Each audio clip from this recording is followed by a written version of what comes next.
Hello to all the nostalgia lovers out there. In this video, we will take a trip to New York City in the 60s and look at 16 things that could be found on its streets. From the World's Fair to Puerto Rican Day, sit back and watch the video to the end. What you will see today will not leave you indifferent. Let's go. World's Fair. And we begin with a grand celebration of innovation and culture. The 1964-1965 New York World's Fair will be the perfect destination for you. This impressive event was not just an exhibition, but a vivid display of human endeavor and technological achievement. The New York World's Fair, held in Flushing Meadows Corona Park, attracted more than 51 million visitors. It featured pavilions from 80 countries showcasing their cultures and technological marvels. One of the most iconic exhibits was the Unisphere, a massive stainless steel globe symbolizing global unity. The fair featured revolutionary technologies such as photophones, animatronics, and the Ford Mustang that debuted at the fair. Walt Disney's Small World ride and other attractions, such as the IBM Pavilion with computer demonstrations, captured the audience's attention by showing a future full of possibilities. The fair was not only technology, but also a cultural melting pot that celebrated art, music, and cuisine from around the world. This remarkable event remains a nostalgic memory for those who attended, a symbol of mid-20th century optimism and innovation. But there is much more to learn about New York City of the 1960s. Let's dive into the following interesting fact about this colorful era. Hippie. If you were walking through New York City's Greenwich Village in the 1960s, you would have encountered a vibrant group of young people dedicated to spreading the message of peace and love, the hippies. This countercultural movement left an indelible mark on the city's history, embodying a spirit of rebellion and change. Greenwich Village hippies were known for their community gatherings in places like Washington Square Park. These gatherings featured colorful attire, flowing clothes, and eclectic music, often including live performances of folk and rock music. The village became the site of anti-war protests, civil rights rallies, and the free speech movement. Young men and women wore tie-dyed shirts, bell-bottom jeans, and headbands, leading a lifestyle that rejected accepted social norms. They advocated love, peace, and harmony, and were often seen handing out flowers and living a communal lifestyle. The influence of the hippie movement was enormous and had a profound effect on music, fashion, and social attitudes. Now, let's move on to explore the next interesting aspect of the rich cultural city of New York in the 60s, Andy Warhol. If you're into the world of pop art, you've probably heard of Andy Warhol. In the 1960s, New York was his playground, and he was a central figure in the city's lively cultural scene. Andy Warhol could often be seen in the East Village, a neighborhood known for its artistic and bohemian atmosphere. He frequented fashionable places and socialized with other artists, musicians, and avant-garde artists. Warhol's studio, The Factory, was the center of creativity, where he created some of his most iconic works, including the famous Campbell's soup cans and portraits of Marilyn Monroe. His presence was also felt at Studio 54, a legendary nightclub where celebrities and socialites gathered. Warhol's silver hair, sunglasses, and enigmatic personality made him a recognizable figure. He revolutionized art by exploring consumerism and celebrity culture, turning everyday objects into high art. His influence spread not only to the visual arts, but also to film, music, and fashion, cementing his status as a cultural icon. Moving on, blackout. A citywide power outage can cause incredible chaos. The 1965 blackout in New York City was one such event, plunging millions of people into darkness and turmoil. On the evening of November 9, 1965, a massive blackout occurred in New York City and much of the northeastern United States, affecting an estimated 30 million people. The blackout, caused by a faulty relay at a power plant in the Canadian province of Ontario, caused widespread chaos. New Yorkers found themselves in total darkness, Subway trains stalled, traffic lights went out, and people were stuck in elevators. The city's infrastructure came to a halt, and the sudden plunge into darkness caused panic and confusion. There were reports of looting and increased crime as people took advantage of the lack of electricity, and law enforcement struggled to maintain order. Despite the chaos, many New Yorkers showed amazing resilience, helping strangers and finding creative ways to survive a night without power. In some neighborhoods, the outage lasted up to 13 hours, leaving a lasting impression on the city and emphasizing the vulnerability of its power grid. Don't be scared.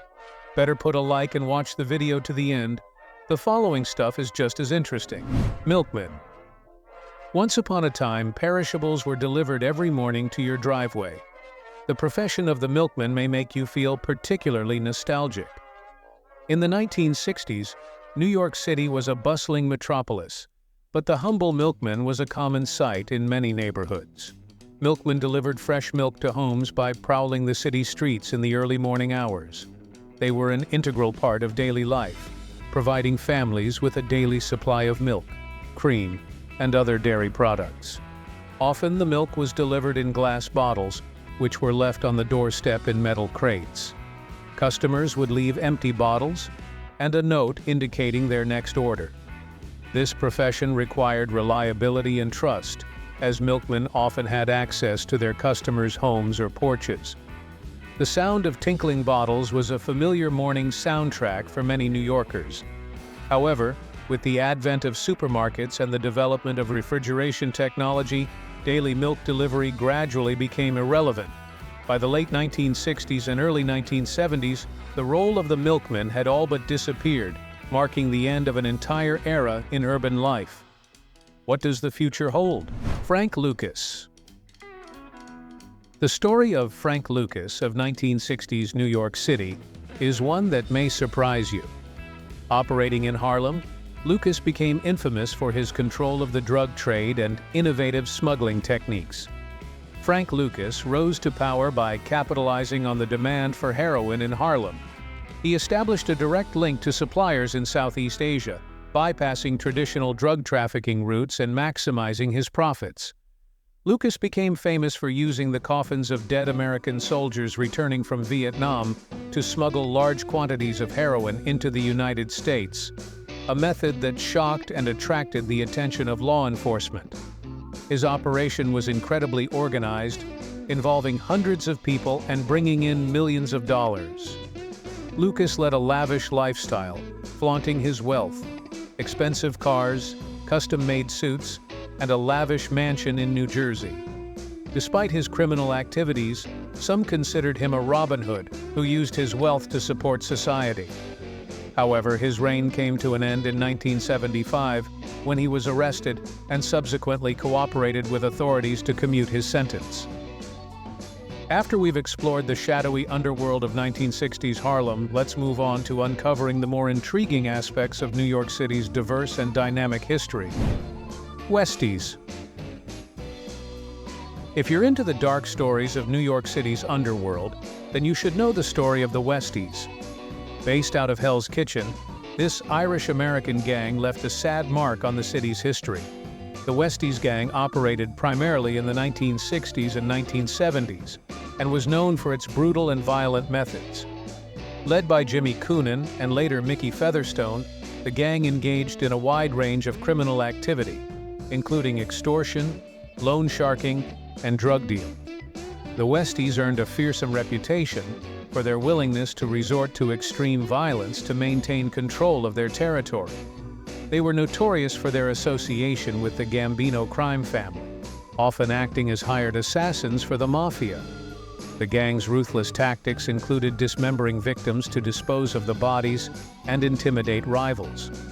Despite their notoriety, the Westies managed to hold their own in Hell's Kitchen, a neighborhood already infamous for its rough-and-tumble environment. Moving on from the scary to the delicious. Knish vendors. If you're a food lover with a taste for cultural delicacies, you probably enjoyed the street food of 1960s New York City, especially the knish vendors. These vendors offered a taste of traditional Jewish pastries, which became a street food favorite. Niche vendors were a common sight on the bustling streets of New York City, especially in neighborhoods with significant Jewish populations, such as the Lower East Side. A niche is a savory pastry filled with mashed potatoes, meat, or cheese wrapped in dough and baked or fried to perfection. These vendors served niches fresh and hot, often from carts or small booths. The aroma of these delicious pastries wafting through the air was irresistible to passers-by. They were inexpensive and hearty, making them a popular choice for lunch or a snack. The popularity of niches reflected New York City's rich cultural tapestry, showcasing the culinary traditions of Eastern European Jewish immigrants. This simple but delicious dish has come to symbolize New York City's diverse and vibrant street food culture. As we enjoy a taste of New York City's past, let's continue to explore the other unique aspects that made the city's streets so charming in the 1960s. Volkswagen Beetle. If you love classic cars and the cultural revolutions of the 1960s, the Volkswagen Beetle is sure to catch your eye. This iconic car became a symbol of the counterculture movement and was often seen on the streets of New York City during this revolutionary decade. The Volkswagen Beetle, affectionately known as the Beetle, was embraced by the youth of the 1960s for its unique design, affordability, and reliability. Hailing from Germany, the Beetle stood out among the larger and more extravagant American cars of the time. Its compact size and distinctive rounded shape made it instantly recognizable. The Beetle's popularity grew among members of the counterculture, including hippies and anti-establishment activists, who appreciated its simplicity and the freedom it represented. The car was often decorated with multicolored paint, peace symbols, and psychedelic drawings, embodying the rebellious and creative spirit of the era.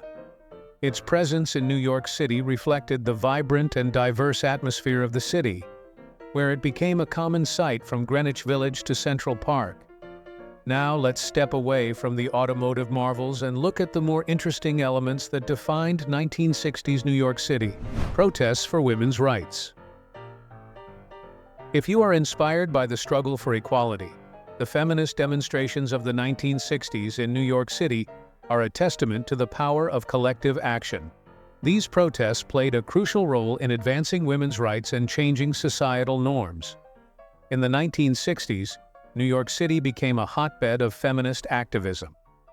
One of the most notable events was the 1969 protest at the Miss America pageant in Atlantic City, organized by the New York-based group Radical Women. Demonstrators emphasized the objectification of women, famously throwing bras, girdles, and cosmetics into the trash can of freedom. Influential groups also formed in the city, such as the National Organization for Women, NOW, which fought for equal employment opportunities, reproductive rights, and passage of the Equal Rights Amendment. Feminists organized marches, sit-ins, and public speeches, often gathering in iconic locations such as Central Park and Times Square. These actions attracted significant media attention, raising awareness of gender discrimination and sparking broader public debate. The feminist movement of the 1960s laid the groundwork for future advances in women's rights, significantly influencing American culture and law. Moving on. Men in tailored suits and fedoras. If you are partial to classic style, the fashion of New York men of the 1960s will surely fascinate you. Men in tailored suits and fedoras were commonplace, epitomizing the sophisticated urban look of the decade. In the 1960s, men's fashion in New York City was characterized by tailored suits, often in dark colors such as navy, charcoal, and black. These suits featured a slim fit and narrow lapels, reflecting the sleek modern aesthetic of the time. Fedoras, a staple accessory, added an element of sophistication and were usually worn with the suits. The influence of television shows such as Mad Men and the prevalence of business culture in Manhattan reinforced this stylish look. Men often wore suits with white shirts, thin ties, and shoes, creating a polished, professional look. This fashion trend was not limited to the corporate world, but was also popular among young city dwellers and those who frequented the city's upscale bars and nightclubs. The image of a man in a strict suit and fedora became iconic, symbolizing the elegance and ambition of the era. Now that we've familiarized ourselves with the edgy style of 1960s men's fashion, let's discover more intriguing aspects of New York City's rich history during this vibrant decade. Phone booths. The absence of smartphones made the presence of public phone booths ubiquitous in the 1960s.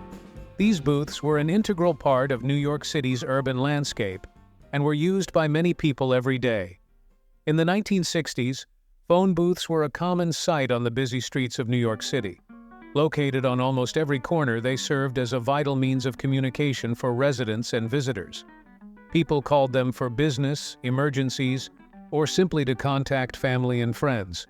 The booths were made of glass and metal and were a small, secluded space in a bustling city. To make a call, one had to drop a coin and dial a number on a rotary phone.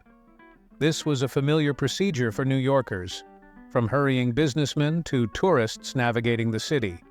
Phone booths also became a cultural icon, appearing frequently in movies and TV shows of the era. Despite their practicality, the advent of mobile technology eventually made them obsolete, leading to their gradual disappearance from the streets. With the simple but important role of public phone booths in mind, let's take it a step further. Singer. If you're fascinated by New York's ever-changing skyline, you may find the story of the Singer Building particularly intriguing. Once the tallest building in the world, this architectural marvel suffered an unexpected fate in the late 1960s. The Singer Building, built in 1908, stood 612 feet tall and was a symbol of New York City's architectural prowess.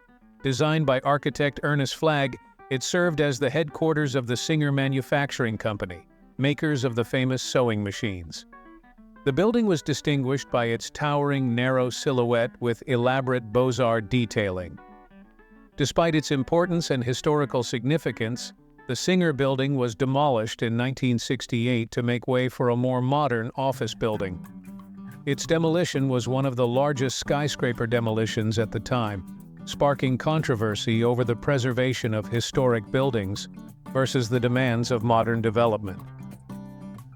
The loss of the Singer Building is often cited in discussions about the importance of architectural preservation and the need to balance progress and heritage. Bayard Rustin. We have already mentioned women's protests for their rights, but there were other forms of civic activism besides. The civil rights marches of the 1960s in New York City, led by activists like Bayard Rustin, are a pivotal chapter in history.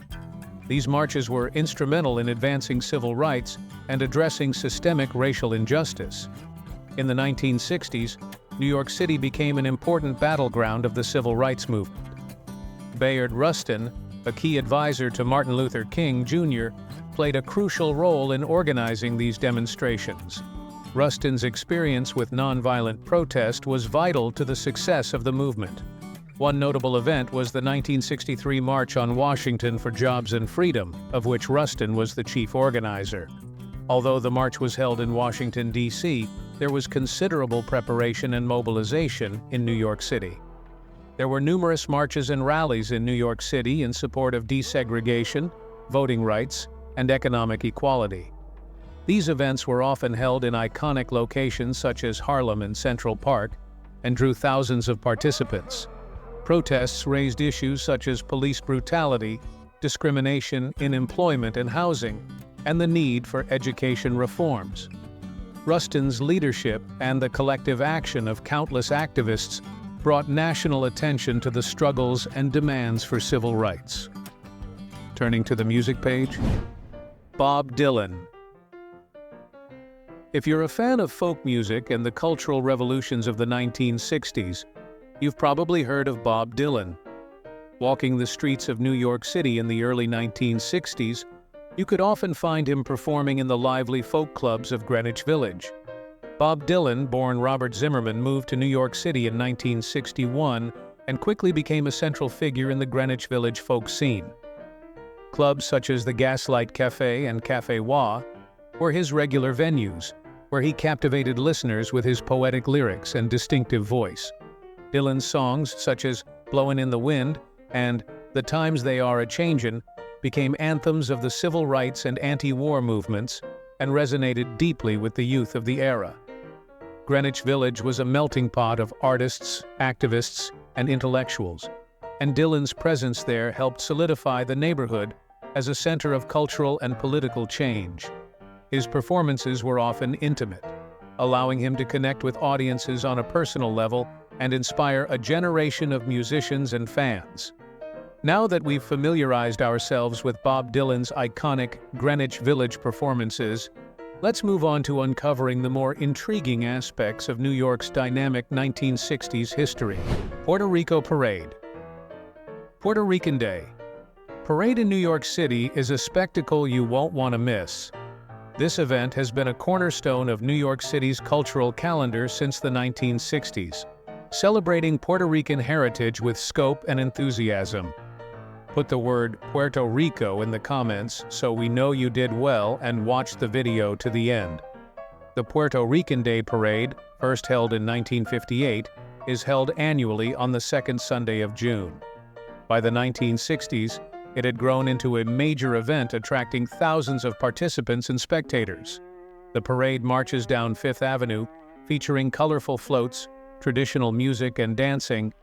Participants don traditional costumes, and the air is filled with the sounds of salsa, reggaeton, and bomba y plena.